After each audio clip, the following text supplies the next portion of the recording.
mas estamos fazendo o que é possível. No YouTube está tudo muito bem, é o que parece. Vocês também podem participar do chat do YouTube. Obviamente que durante a palestra eu não vou ter condição de acompanhar, mas existe uma equipe de trabalhadores e trabalhadoras dedicadas ao Garimpeiros da Luz e participam dando assistência ao pessoal que acessa via chat. E aos amigos do Instagram, vejo que tem aqui uma solicitação para participar do seu vídeo ao vivo. A Maria Gilena, mas Gilena, acho que o Garimpeiros não... Durante a palestra não é possível isso, eu não sei quais são as regras do Garimpeiros, mas, em todo caso, muito obrigado àqueles que estão entrando no Instagram. Dentro de 1 minuto nós vamos iniciar a nossa reunião. E aqueles que estão, Nélio Oliveira Barreto já está ali no YouTube. Tudo bem, Hélio? Ô, Nélio, tudo bem aí? Chegando bem pelo YouTube? Dentro, então, de 30 segundos, nós vamos fazer a nossa prece inicial para, então, bater esse papo sobre o Espiritismo na nova era. Bastante gente entrando pelo Instagram, né? A galera parece que gosta muito do Instagram. Agora, no YouTube, as coisas são mais estáveis, né? Porque, inclusive, a palestra fica arquivada, né? É possível consultar depois. Mas é isso aí, temos que aproveitar as diferentes redes sociais, principalmente neste momento em que há possibilidade de realizarmos as nossas reuniões presenciais. Então, vamos lá. Vamos fazer a nossa prece inicial, pois são 19h30, para então conversarmos um pouco sobre o tema da noite. Fechemos nossos olhos, ou descansemos o nosso corpo e o nosso coração, a fim de ouvirmos no silêncio a voz e a presença de Deus dentro de nós. Como diria Agostinho de Hipona, Deus está mais próximo de mim do que eu mesmo. E esta intercessão entre nós e Deus se dá do fundo da alma, do mais profundo do ser. Senhor, Pai, doce mistério no qual existimos e nos movemos. Diante de Jesus, nosso mestre, nosso amigo incondicional, expressamos a Ti, mistério e causa absoluta de todas as coisas, a nossa profunda gratidão por todas as bênçãos, por todas as dádivas, pelo existir em Ti, Senhor, por nos movermos em Ti, por nos realizarmos em Ti.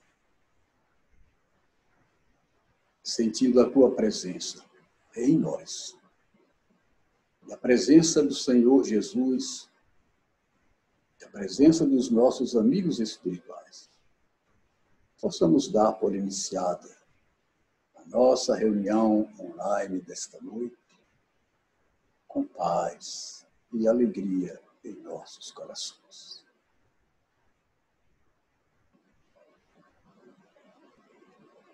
Ok, amigos, vamos então conversar, né? Eu vi também que entrou aí no Instagram o Igor, tem várias pessoas, mas tudo bem, agora eu vou me desligar das mensagens que estão chegando, outros amigos, né? A equipe do Garimpeiros vai cuidar disso, e vamos conversar um pouquinho sobre o tema estabelecido para esta noite. O O Espiritismo na Nova Era. Nélio, depois você me diz aí se o som está chegando bem. Para a gente entender esse tema que é tão recorrente no movimento espírita, né? Eu me lembro que na década de 1960, final da década de 1960, quando eu ingressei no Espiritismo, se falava muito pouco disso. Em 1970, então, houve, digamos assim, algumas tensões no mundo, mais uma ameaça de guerra no Oriente Médio. As pessoas voltaram de novo a falar nas profecias de Nostradamus. E aí também nos centros espíritas nós voltamos a falar um pouquinho sobre Nova Era. E eu vejo que hoje já falamos sobre Nova Era agora, no século XXI, já no século XXI, quase 50 anos depois daquelas primeiras palestras que eu ouvi, em que esse tema era abordado, nós já falamos de um modo diferente. Um pouquinho diferente daquilo que falávamos na década de 60 e no início da década de 1970.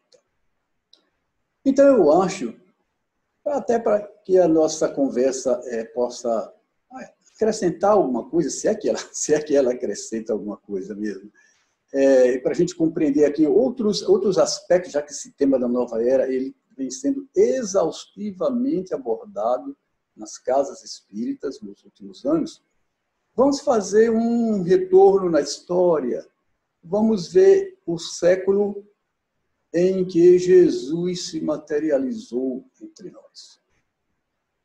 100 anos antes do ano 1 da nossa era. Nós vamos ver na comunidade judaica, no país de Jesus, né? Havia uma aspiração muito grande por mudança, por algo que tirasse o povo de Israel daquela situação aflitiva de subjugação ao poder romano. Então, foi um século que se falou muito da vinda do Messias.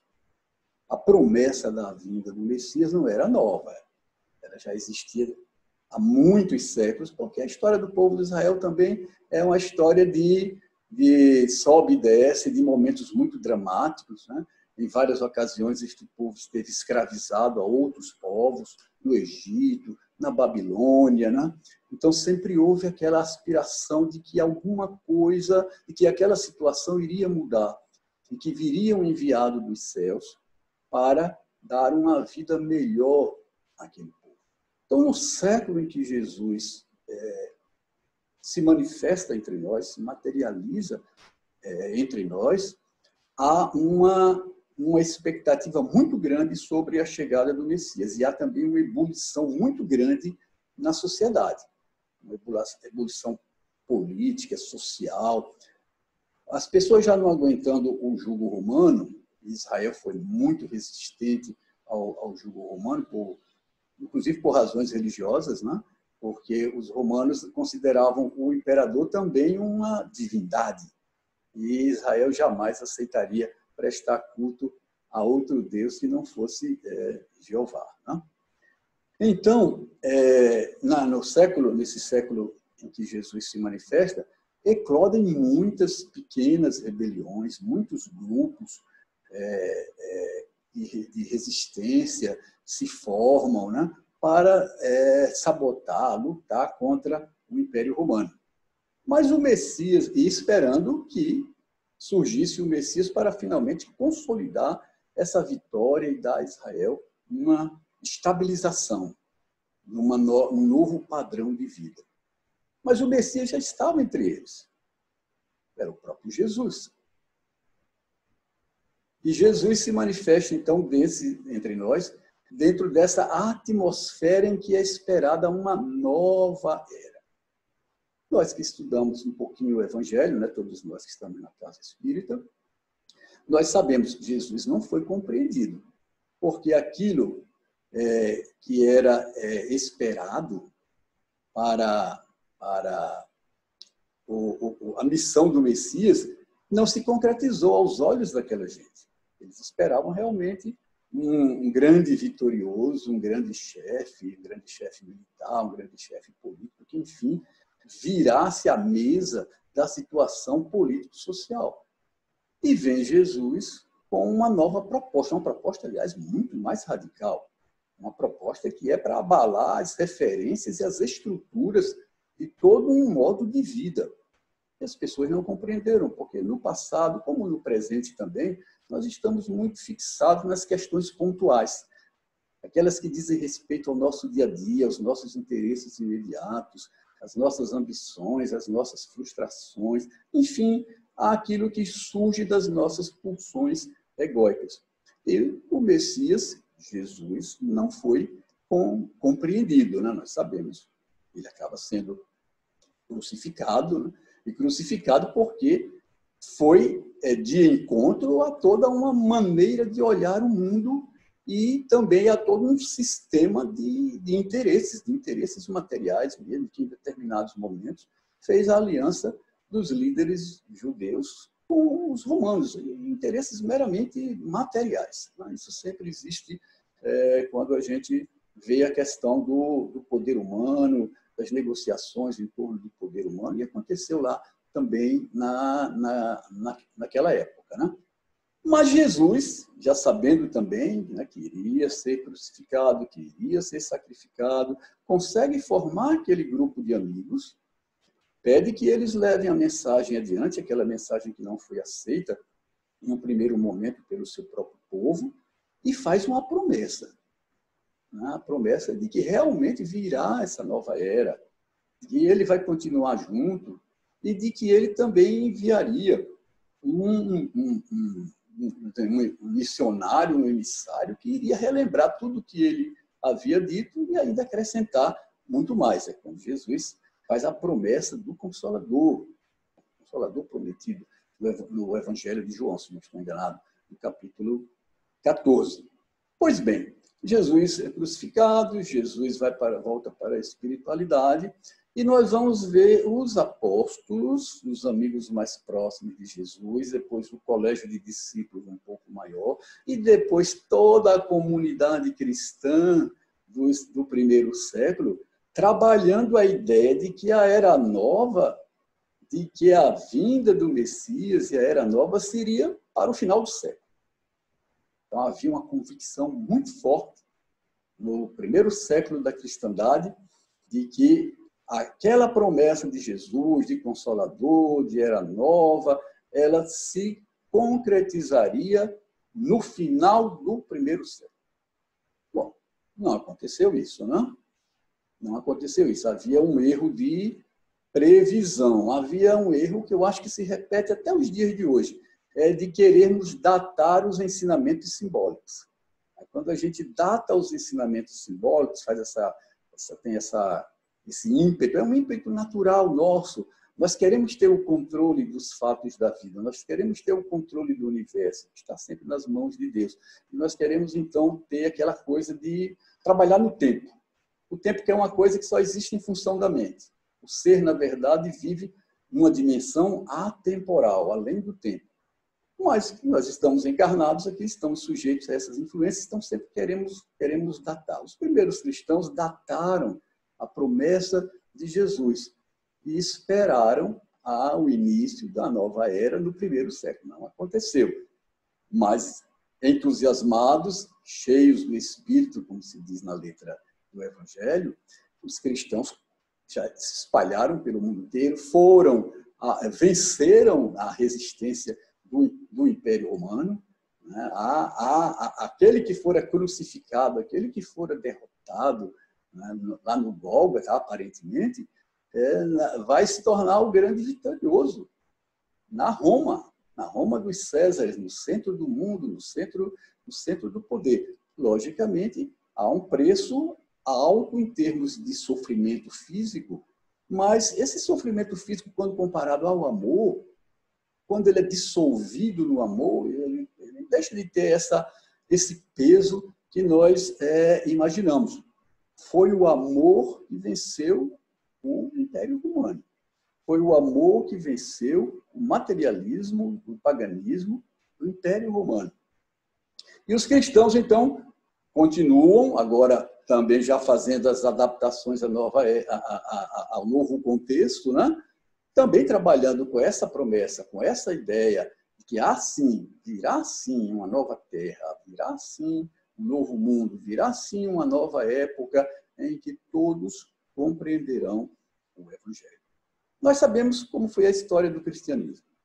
Depois, mais uma vez, o egoísmo humano, as fraquezas, as fragilidades sabotaram os ideais tão bonitos, tão sublimes, de homens que desceram até o sacrifício no circo máximo, no circo de Nero, no Coliseu. Né?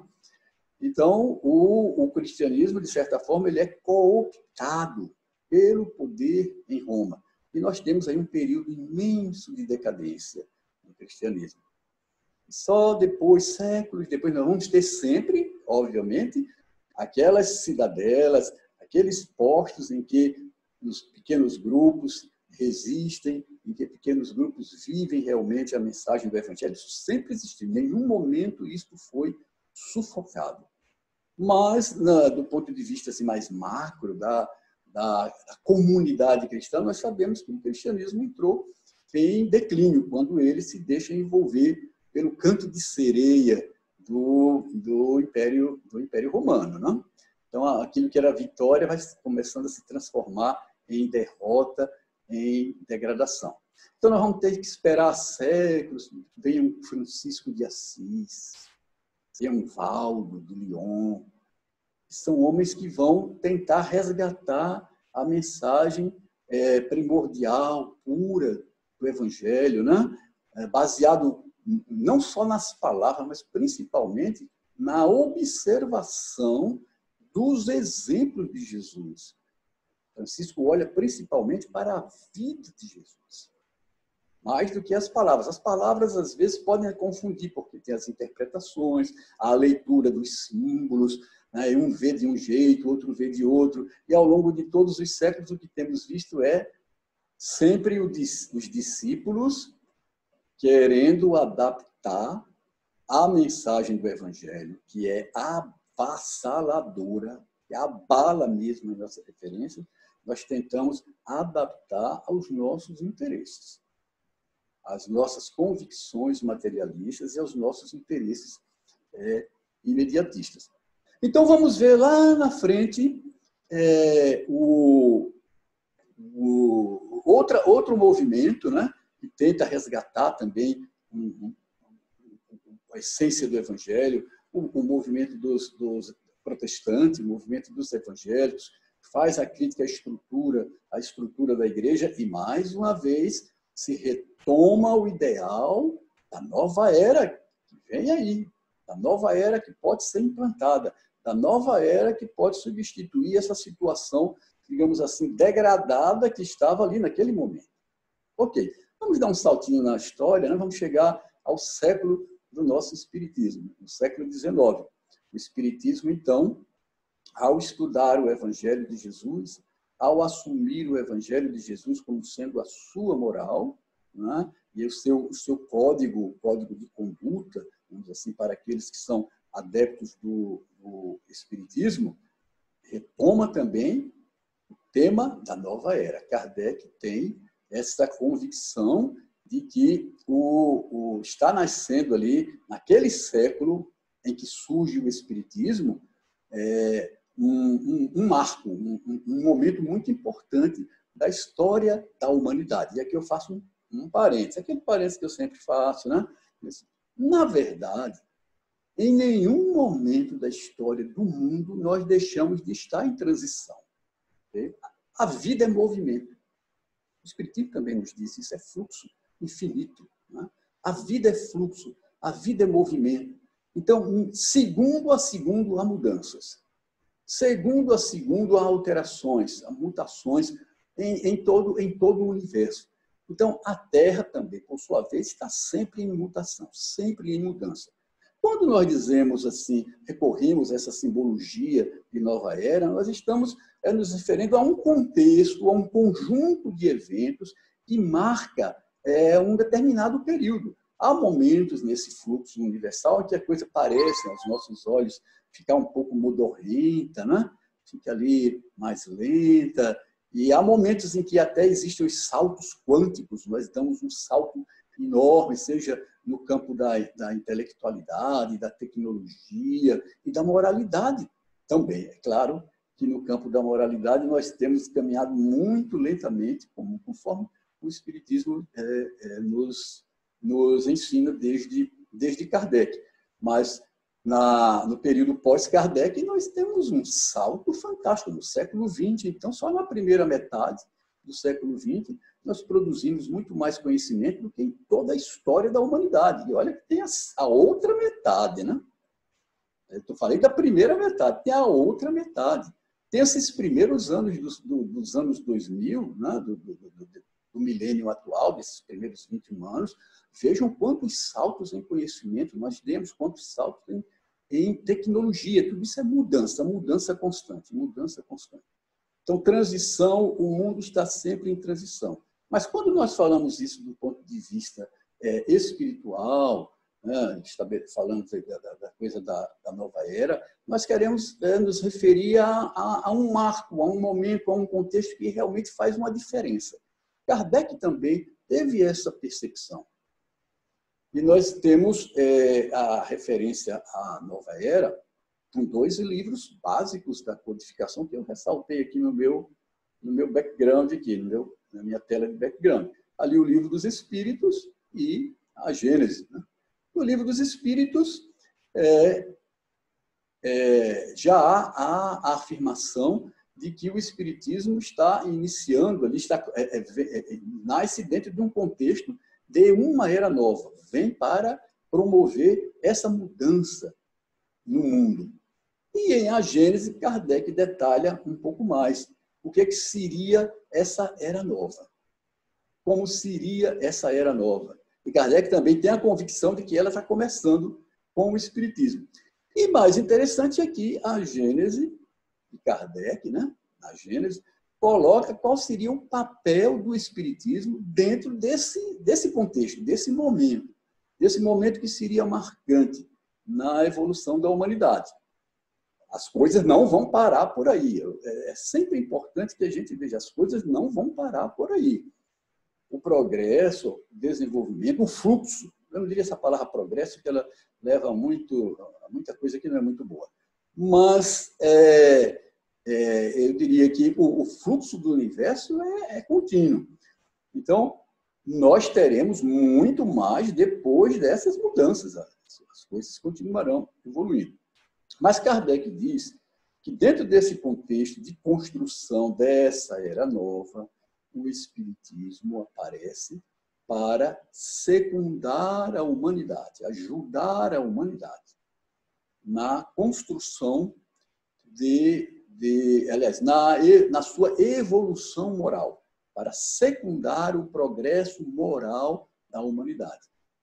O desenvolvimento, né, do planeta e da humanidade se dá em seus múltiplos segmentos da vida e da organização social. Por favor, Nélio, o YouTube diz que está chegando um sinal de vídeo deficiente. Eu gostaria só de saber se vocês no YouTube estão recebendo esse sinal, estão acompanhando direitinho a nossa exposição, não? Ok, continuemos. Então, o Espiritismo, dentro dessa nova era, tem essa função de ajudar o progresso moral da humanidade. Mas o progresso do conjunto, a evolução do conjunto se dá com a contribuição de muitas outras forças, de muitas outras vertentes. Isso é bom a gente sempre lembrar desse detalhe, para a gente não achar que o Espiritismo tem que ser o responsável por todos os eventos, tem que ter resposta e indicação para a evolução humana nos diferentes segmentos dessa evolução. São inúmeros. Não, nós temos um nicho no qual o Espiritismo vai contribuir neste momento, digamos assim, de transição, de construção da nova era, que é o progresso moral da humanidade. Aí é que está o centro da missão da doutrina espírita. E, consequentemente, o papel dos espíritas neste movimento de construção de uma nova era, de um novo marco. Ok? Isso aí, eu diria, nos chama muito fortemente a responsabilidade. Eu não quero que essa palavra tenha aquela aparência de uma espada sobre a nossa cabeça. Não é preciso a gente pensar nessas coisas dessa maneira. Essa maneira afligente, que às vezes nós usamos a palavra responsabilidade. Mas essa afirmação de Kardec, também dos espíritos, de que o espiritismo deve secundar o progresso moral da humanidade, nos entrega aos espíritas essa responsabilidade de contribuir para que isso se realize, para que isso se materialize no dia a dia da humanidade. Os movimentos, as doutrinas, as filosofias, as leis, as instituições, elas não são paredes nem livros. Elas existem enquanto elas estão ali se manifestando através das pessoas. Então, são as pessoas que vão realmente assegurar que uma mensagem é verdadeira ou não e que a sua aplicação vai ter êxito ou não. A mesma coisa acontece em relação ao espiritismo, à doutrina espírita. O espiritismo não são os centros, as paredes dos centros. O espiritismo não é a burocracia de um movimento que até em determinados momentos pode até atrapalhar a marcha da doutrina, como na história do cristianismo e na história de outras religiões nós vamos ver também o arcabouço burocrático atrapalhando a essência, atrapalhando a caminhada, a jornada do espírito. Não? O espírito está sempre além dessas formas, dessas coisas que têm a sua função, que nos ajudam a organizar a nossa ação dentro dos limites da condição humana, dentro das limitações de um mundo material, mas nós não podemos colocar esses adereços no centro. Eles não são o centro é a essência da mensagem. E a essência da mensagem se manifesta através de pessoas. Todos nós lembramos aqui do apelo de Paulo, né? Paulo dizia, sede cartas vivas do Cristo. Eu não vou dizer isso com aquela veemência que às vezes a gente ouve nas casas espíritas, né? Eu quero dizer isso de uma forma suave mesmo. Devemos e podemos ser cartas vivas do Cristo. Ter pelo menos a intenção de sermos cartas vivas do Cristo. O que é isso? É vivermos a mensagem. É olharmos para a mensagem, para o exemplo de Jesus, como Francisco olhou, e tentarmos imitar, dentro das nossas possibilidades. Isso não vai acontecer de uma forma padronizada, porque os níveis espirituais, eles não são padronizados. Os espíritos, as pessoas, as mentes, trabalham em estágios diferentes e com filtros diferentes. Mas todos nós podemos ter essa intenção de chegar lá. Quando nós dizemos que temos fé, nós estamos manifestando uma adesão. Adesão a alguma coisa, a alguma proposta. Se eu tenho fé em Jesus, se eu tenho fé no Evangelho, eu estou fazendo a minha adesão àquela proposta. Mas isso não é suficiente para que aquela proposta, que é uma proposta de ação, é uma proposta que gera consequências, né, profundas, se realize. É necessário que eu a aplique no meu dia a dia, que aquilo tenha uma importância para mim. E aí nós voltamos à questão da nova era. Fala-se muito em nova era nos centros espíritas, e a gente gosta até desse tema, porque há também ele é atrativo, ele bate também com uma inclinação da mente humana. Como nós estamos sempre querendo saber o futuro, então é um pouco confortável para a gente sempre discorrer sobre o futuro. Mas aí a gente esquece, ao ficar só discorrendo sobre o futuro, sobre como o mundo pode ser e como o mundo será, nós nos esquecemos da nossa responsabilidade no hoje, no aqui e agora. E é a partir daí, do aqui e agora, que nós vamos construir essa era nova. Se nós apenas falarmos de era nova, se apenas assim tenhamos prazer em ler profecias, muito perigoso. Eu realmente, me desculpem os irmãos, mas eu tenho muita reserva em relação às mensagens proféticas, né? E essa intenção, essa coisa, esse ímpeto de dizer vai acontecer isso tal ano, vai acontecer assim ou assado. Como eu já estou um pouquinho velhinho, né? 67 anos, eu já vi muita coisa. Ainda se eu vi o Divaldo falando a mesma coisa. Ele dizia que ele já tinha visto muita coisa, ele lembrou das profecias de Nostradamus, de como as pessoas vão adaptando a profecia de acordo com a mudança do contexto e também a mudança de seus próprios interesses, a partir das suas crenças, das suas motivações, né? Então, nós vamos adaptando as profecias ao nosso tempo, as nossas predileções, aos nossos contextos. Mas a verdade é que as mensagens proféticas, em geral, elas estão cheias de furos.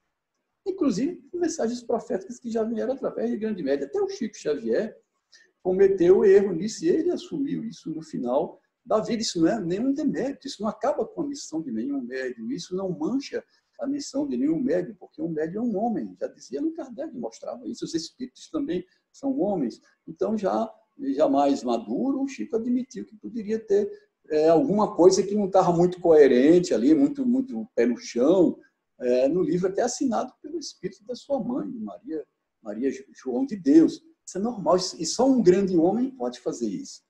Só um grande servo de Deus pode fazer isso, porque o servo e o homem de caráter reconhece que a sua obra, na verdade, é a obra de Deus. Tudo que nós fazemos é a obra de Deus.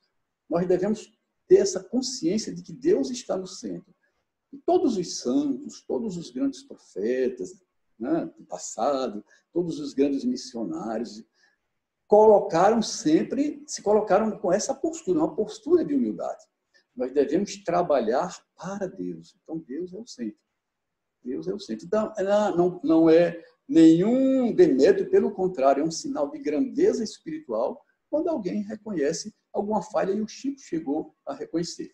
Mas voltando ao ponto, então essas mensagens proféticas é preciso ter um certo cuidado, principalmente com aquelas que vêm datadas. É melhor ficar com Allan Kardec. Lá na Gênesis, Kardec não datou. Ele até sente um entusiasmo dele, assim, parece que lá dentro dele havia assim, uma expectativa de que seria no século XX. Né? Nós vimos que não foi. Né? Mas isso também temos que reconhecer que, na verdade, isso é processo. Gente, é processo. Nós queremos um vapt-vupt, uma mágica. Não? Isso não vai acontecer em nenhum momento da história. É processo. Nós contribuímos, as coisas vão se construindo ponto a ponto, postura a postura, na grande rede universal. E assim também a construção dessa nova era que o Espiritismo sinaliza. Então, isso vai depender de nós. Pode haver nova era, pode não haver nova era. Ou seja, esse marco, esse momento em que a gente diz assim, nossa, houve um salto muito grande de qualidade em termos morais, que é o nicho do Espiritismo, né? O Espiritismo trabalha. Houve um salto moral muito grande. A gente pode olhar para a história do mundo, principalmente a história dos últimos 4 séculos, e principalmente a do último século, e nós vemos que houve um salto imenso do conhecimento intelectual e da tecnologia. Isso é fato. Isso nós não temos como contestar. Houve um salto imenso. Avançamos bastante. Aí nós olhamos para o aspecto moral, para a asa da moralidade, digamos assim, né, como diz Kardec lá na codificação, e vemos que ela está atrofiada. Não houve esse salto. Então, nós, dentro do nicho que cabe ao Espiritismo, dentro desse processo de evolução do mundo que nós habitamos, temos que ver o que fazer. Como fazer para, pelo menos, avançar um pouco mais no aspecto moral. E aí temos um desafio imenso neste momento. Nós sabemos que os saltos, eles são dados quando se acalma o burburinho, digamos assim, a efervescência do caldeirão. A gente nem consegue ver para onde a gente está indo quando a gente está no meio ali do caldeirão em ebulição, ou seja, no meio das crises. Nós, nesse momento, estamos atolados em crises profundas no mundo, no Brasil. Não podemos enterrar a nossa cabeça. Estamos mergulhados em crises profundas que a gente, aparentemente, dentro da compreensão humana, dentro do limite da observação humana, a gente nem sabe onde a gente vai chegar. Okay? Mas a verdade é que, após as crises, sempre o mundo avançou. Eu vou dar um exemplo recente, né? Mais recente para nós, que é o do século XX. Depois da Segunda Guerra Mundial, foi uma coisa horrível, terrível, e uma coisa que atestou o contexto da Segunda Guerra Mundial.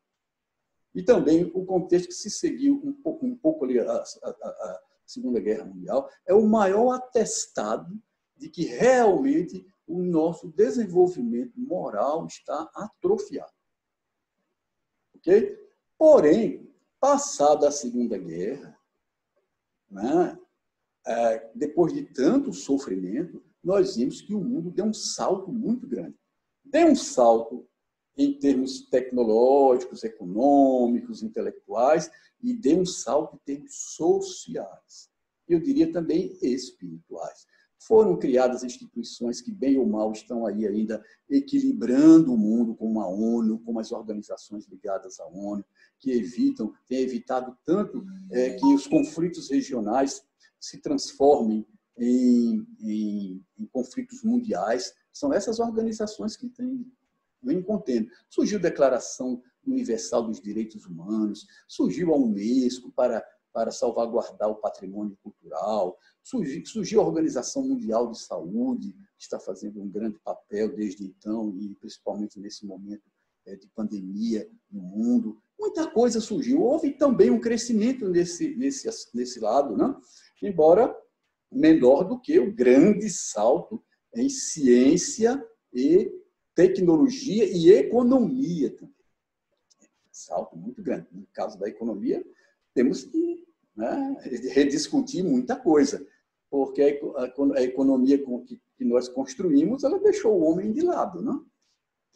E nós temos que aproveitar, inclusive, esse momento de pandemia para ver o mundo novo que nós queremos construir. Esse momento de nova era, ele é antecedido por mais uma crise, a crise que nós estamos vivendo neste momento. E para agravar essa crise, surge a pandemia do coronavírus. A gente olha assim, nossa, mas e aí? No horizonte humano, meramente humano, a gente não consegue vislumbrar como isso pode melhorar. Mas pode, e a pandemia, na verdade, Deus queira que nós saibamos ver tudo aquilo que ela está nos colocando a um palmo do nosso nariz. A crise da pandemia que, de repente, paralisa a economia, de repente, paralisa uma porção de atividades, está nos levando a repensar, ou deve nos levar, deveria, pelo menos, nos levar a repensar o nosso estilo de vida, nosso modo de vida, a nossa relação com o próximo e nossa relação com a natureza. Então, as pessoas às vezes estão aflitas, e quando é que isso vai voltar ao normal? Tudo bem, a gente compreende, tá? É compreensível, é humano, né? As pessoas precisam trabalhar, as pessoas precisam ter o recurso, viver honestamente, algumas estão em situação muito difícil mesmo, né? Mas será que só isso resolve a gente voltar ao normal? Então, esse momento de pandemia é um momento que pode ser muito legal para a gente construir um novo normal. Porque o normal que existia antes na pandemia, ele não corresponde às aspirações humanas mais legítimas, mais profundas e mais relacionadas à ética e, sobretudo, à ética cristã. Então, Temos um contexto de crise que abala referências antigas e, consequentemente, pode, não tem essa certeza toda, pode fazer com que nós venhamos a dar outro saltinho, como demos depois da Segunda Guerra Mundial, né? Melhorar o mundo, melhorar a relação entre as pessoas, melhorar a relação entre o homem e os aparatos de Estado, os aparelhos de Estado, as instituições, né? As instituições, como eu disse, são homens, não são as paredes. Nós temos todas as coisas que vemos aí todo dia, no dia a dia, no noticiário, todo dia nos surpreende, né? Mas nós vemos isso, não é culpa das paredes das instituições, e sim dos homens que compõem as instituições. E aí entra, volto de novo, que o tempo está chegando, né? A questão da responsabilidade do espírita na construção dessa nova era que a gente gosta tanto de falar dela. O que é que nós estamos fazendo? Porque, na verdade, o palco onde apresentamos, exercemos a nossa fé é a vida do dia a dia. Não é essa coisa do templo.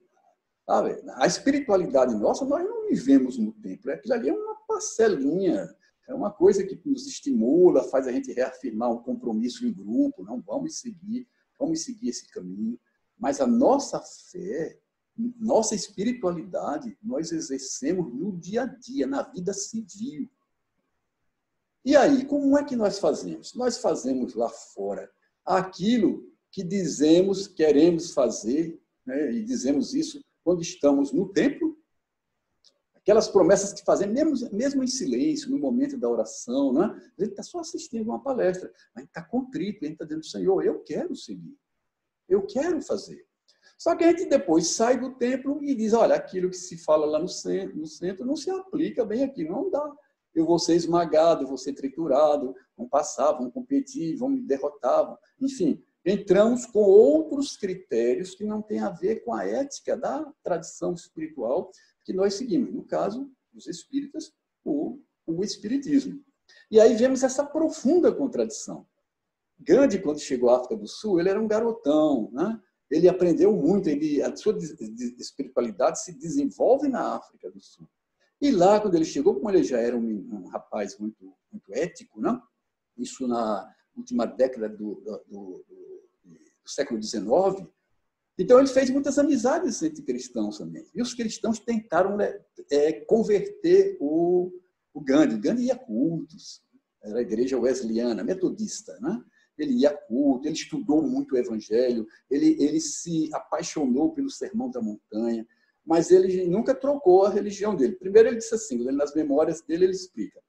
Primeiro, eu tinha que conhecer melhor a minha religião. Não se troca a religião original antes de se conhecê-la. Vai trocar por outra, por quê? Então, ele tinha que aprender mais sobre a própria religião dele, e ele que não conhecia tão bem. Ele percebe que ele não conhecia tão bem a religião dele. E segundo, outra explicação para ele não ter se convertido ao cristianismo. Ele viu uma imensa contradição. Disse, olha, eu aprovo tudo que Jesus falou, mas eu vejo os cristãos totalmente divorciados. Ele dizia, os cristãos não levam muito a sério o seu mestre, porque ele via à noite as pessoas cantando hino na igreja, fazendo preleções, e durante o dia oprimindo, escravizando os nativos, os negros, os indianos, discriminando os indianos, enfim, fazendo misérias na vida do dia a dia. Então, era uma tremenda contradição. É importante ter esse raciocínio de Gandhi quando a gente pensa na nova era e na responsabilidade nossa de espíritas, né, para ver, será que estamos realmente contribuindo ou nós estamos dentro dessa contradição? Estar dentro dessa contradição é sabotar, ao invés de construirmos a nova era, de colaborarmos nesse papel que o Espiritismo tem na construção da nova era, nós estaremos sabotando. Isso aconteceu no passado com várias tradições espirituais, com o cristianismo, com as utopias políticas. Aparecem as coisas maravilhosas, aí você vai se materializar, coloca as pessoas para executar, aí o egoísmo vem e sabota. Então, nós também podemos sabotar o espiritismo, e Kardec já nos lembrou isso, né?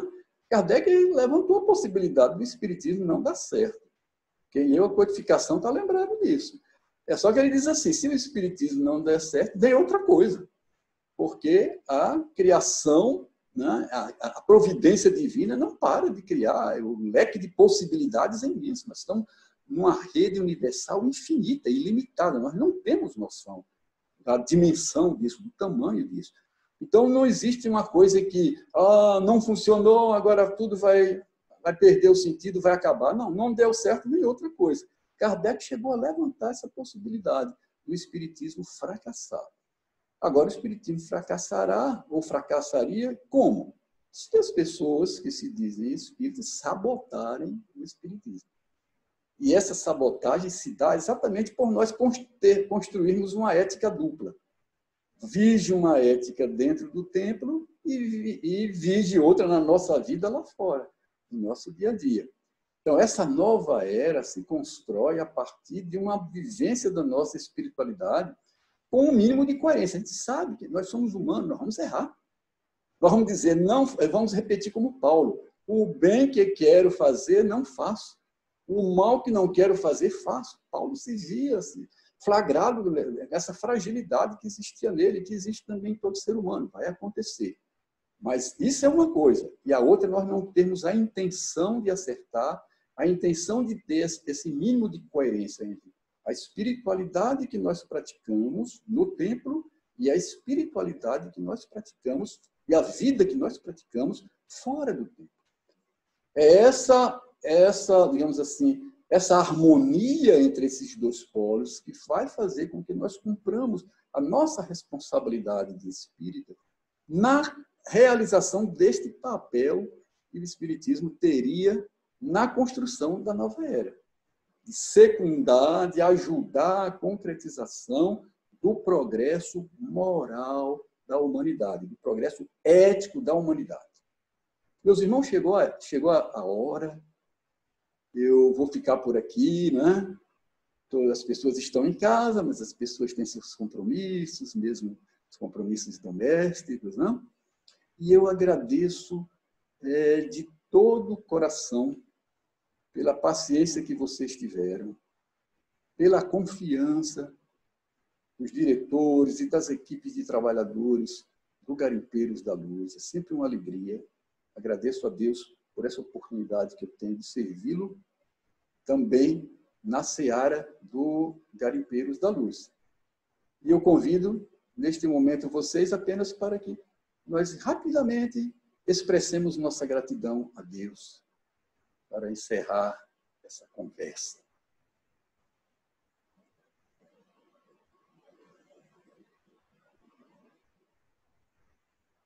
Diante de Jesus, nosso mestre e amigo. Diante de Francisco, seu servo e inspiração para todos nós. Diante dos amigos espirituais que orientam o trabalho do Garimpeiros da Luz. Diante da vida, diante das dádivas que se multiplicam em nós e em torno de nós. Ó Pai, nós te dizemos obrigado. Gratidão ao teu amor. Gratidão também a todos os teus filhos que vieram antes de nós. Melhoraram o mundo para nós. Gratidão a todos os anônimos, a todos os que serviram, todos os que renunciaram em benefícios do mundo. Gratidão a todos os sábios, todos os santos, todos os missionários. Ó doce mistério que chamamos Deus. Temos a intenção de nos entregarmos a Ti, de nos lançarmos ao fluxo infinito do Teu amor e da Tua misericórdia. Que se faça, Senhor, a Tua vontade em nossas vidas.